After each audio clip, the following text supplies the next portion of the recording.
Well, it's time to have a little bit of fun. A little bit of fun, okay? This is some unfound footage, I guess, or something. We're on the bye week, so we can maneuver around a little bit and talk about some different things and maybe go through some other news or stuff like that.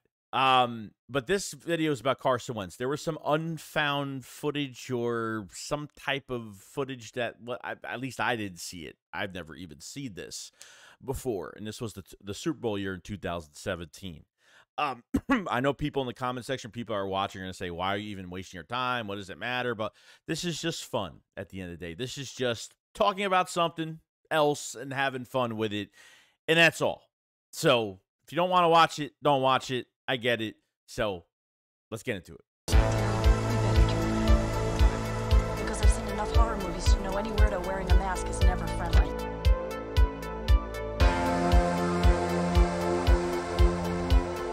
So there was a little bit of stuff going on. We all heard the news the other day that Carson Wentz signed, with the LA Rams. I'm guessing Matt Stafford's not completely healthy. I know they're on the bye week, I think, this week. So Carson Wentz signs with the team that pretty much ended his career. Pretty damn much. In 17 when we faced the Rams. And had the ACL, LCL injury. So Carson Wentz's, fourth team already, hasn't really played for a while, and finally gets his shot now. Now, somebody on Twitter put out a video. There was some unreleased footage or maybe something. I don't know. Maybe you guys have seen it because I haven't seen it, because you know how I was during that year and how happy we were. But even the afterthought between 18, 19, 2020, and obviously drafting Jalen Hurts, that was probably a big shocker to a lot of us. Some video came out of Carson Wentz in the locker room after the Eagles winning the Super Bowl. And there was a lot of news that came out. We know the whole story, okay? There was some news that was coming out slowly from year to year to year, and I think it was last year, okay? It was last year, November 18th, when Darren Sproles went on the Up and Adams show with Kate Adams and talked about his confrontation with Carson Wentz and how Carson Wentz was really bringing the morale down with all the other guys that are injured. Jason Peters and Jordan Hicks and some of these, Darren Sproles and some of these other guys. He was really going to other teammates and telling them that while the run was going on, while we were going on this run, after he was injured, where Foles took over a few games during the regular season and then went into the playoff games and then obviously won the Super Bowl. But during this run, Sproles did say that there was a confrontation. People made it look worse than what it was. And I think, Darren Sproles doesn't, because it was, this was from last year. So he didn't want to say that it was bad. It could have been really bad. We didn't know about it.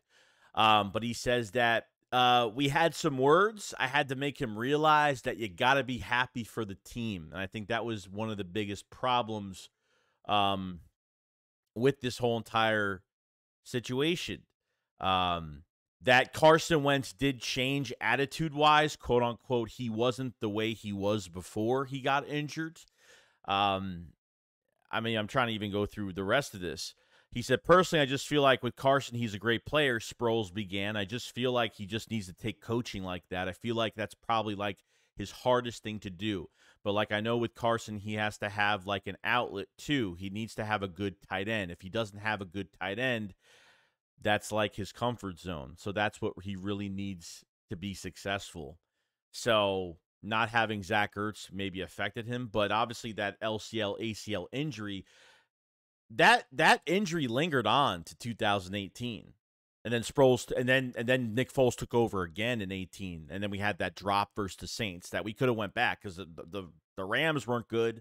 We were one pass away from really getting back into the NFC Championship game, and the Patriots were god-awful. And that was probably the Patriots-Rams Super Bowl in 18 was probably the worst Super Bowl, most boring Super Bowl we probably watched in a long time. And then obviously, the next few years come by, Nick Foles goes to,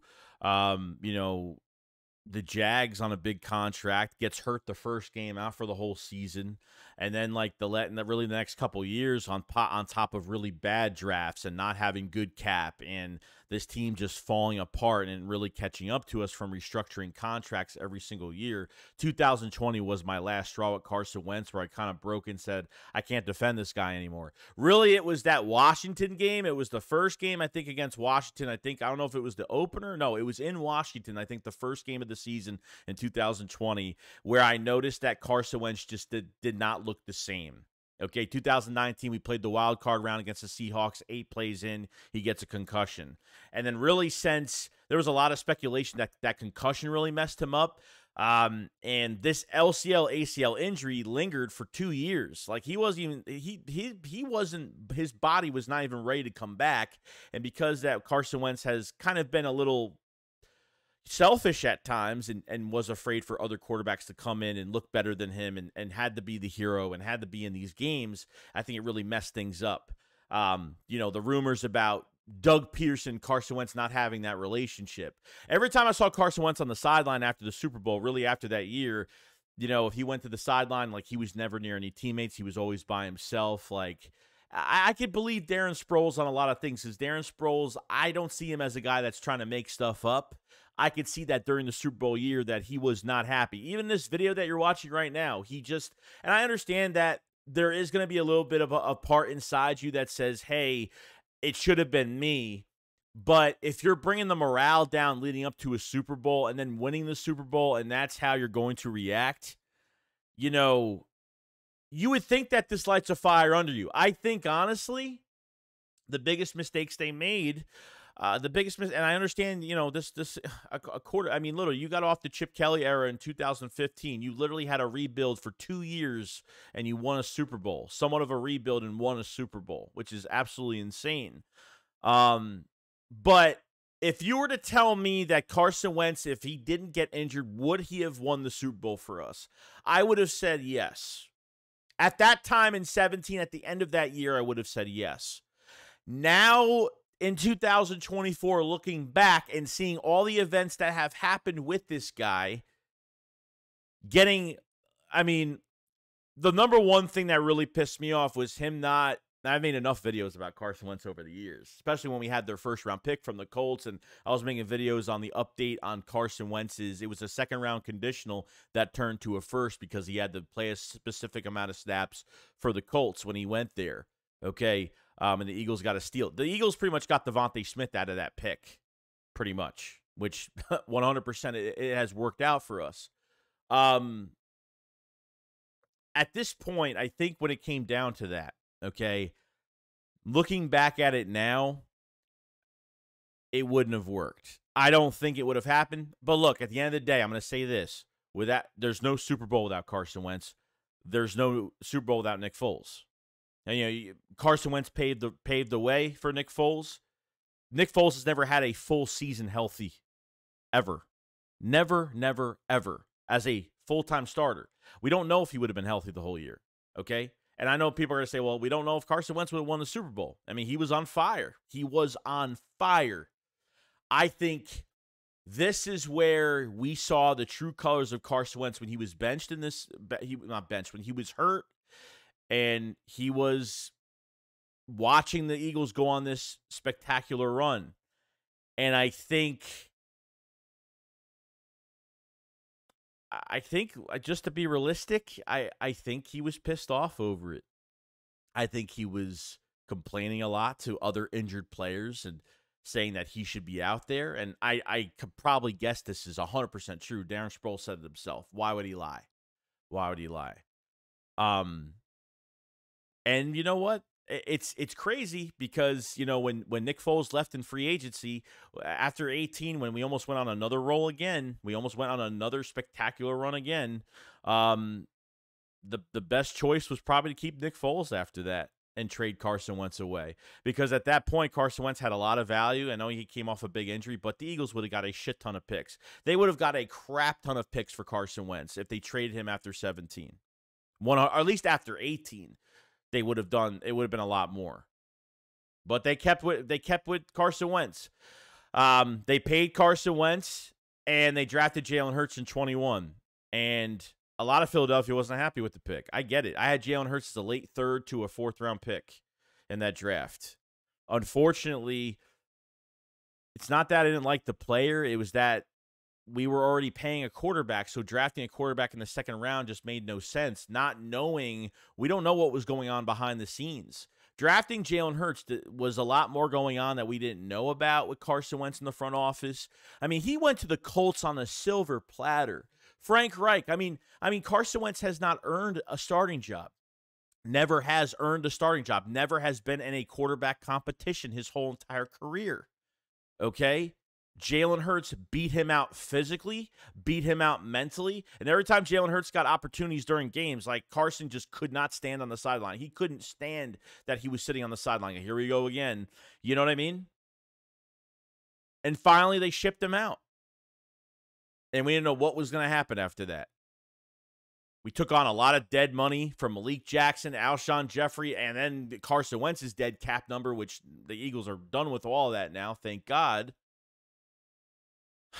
You know, so this is the rise and fall of Carson Wentz in Philadelphia is a crazy story. I will always remember this. And look where we are now. It's crazy. Handed on a silver platter to the Indianapolis Colts because Frank Reich pulled for Carson Wentz. That's why Frank Reich didn't last with the Colts. Because after how bad Carson Wentz looked like, I mean, he just everything looked horrible. His mechanics got worse. He just looked – I thought with the Colts he lost a little bit more weight. I thought in 2019, 2020, they cut, I think they forced Carson to gain some weight, make him more of a pocket guy. They want to put him in a Nick Foles system. It just didn't work because Carson Wentz's best – really his best attribute is him extending plays and making those throws. And the Eagles kind of stopped that from happening. I felt like the Eagles kind of messed him up a little bit at the time. I think they forced him to do things he wasn't comfortable with, and Carson just didn't feel great about it. So he went to the Colts, and even at the end of the year, it was horrible. They had the playoff game against the Jags. They played horrible. They choked, and Carson Wentz literally I mean, from the players talking about his leadership and doesn't take a lot of consideration from what the coaches have to say to him. He's got like an issue listening to coaches. He has an issue leading a football team. A lot of the Colts players behind the scenes have said that there was a leadership issue. And then even the owner to the Colts even said too that like Carson Wentz like wanted a meeting with Irsay, the owner for the Colts, and Irsay canceled the meeting. Didn't even meet with Carson Wentz at all. Like, I guess it was like Carson Wentz kind of saying, hey, like, let me get another chance in Indianapolis and let me try to get this thing right. And Irsay didn't want any part of it. Kicked him off the team. Then Carson Wentz gets another opportunity to go to Washington and even a better offense. A better offense. And I've said this before. Look at Washington right now. Sam Howell is doing pretty damn good. Okay, he's got a great arm. Might have a big future. They may have found their guy. Carson Wentz goes there and totally just, I mean, what do we have? Like 9 sacks against him? Just looked god-awful all year. So his mental makeup, obviously, I think what has affected him is not just the injuries. I think, obviously, what he did in Philadelphia as a success and a big failure at the end because of his mental makeup, and really like his mental makeup is just too weak to be in that city, to be in this city. You know?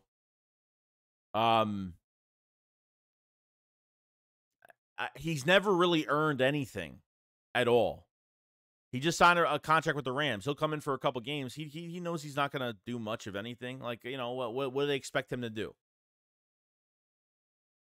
But I think him being a backup quarterback as being injured on IR for the year with an LCL, ACL injury, I think Nick Foles winning that Super Bowl really screwed him up tremendously. And I think going forward, and I think just the icing on the cake, the cherry on top was like Jalen Hurts, that has been a backup, that has been benched on a roster in a big game, the mental makeup between both these quarterbacks are night and day. And the better man won because of it. And Carson Wentz was, you always saw those pictures where Carson Wentz was always looking over his shoulder, always looking at Hurts every time. Always. And it was a blessing in disguise, I guess, for a lot of things. You know? So that's all I got to say. It was a fun video to make just to kind of talk about this. I didn't really script this at all. I kind of just want to go on the wing with everything between what Darren Sproles said last year, bringing the morale down and really hurting this team more than helping this team after his, after being sorry, I keep saying being benched, after, having that injury. It just, he was never the same after that. Some quarterbacks, I've talked to Eagles fans that have been fans for over 40 years, that have been alive since the late 50s to the early 60s. I have a couple of older guys that I know that say sometimes you get these quarterbacks that are one-year wonders, and sometimes like you hit adversity for that first time, and it really affects them the rest of their career, and they're never the same after that. And I totally believe that. You know what I mean? I always wondered, and I was defending him every year after year after year after year, and until 2020, that first game, I think we were up on Washington 17-0, 14-0, whatever it was.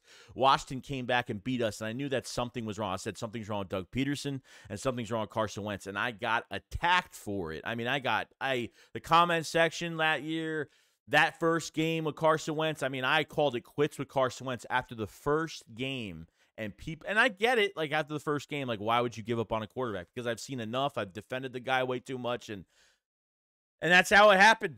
You know what I mean? So that's all I really got to say. Let me know in the comment section below what you guys think.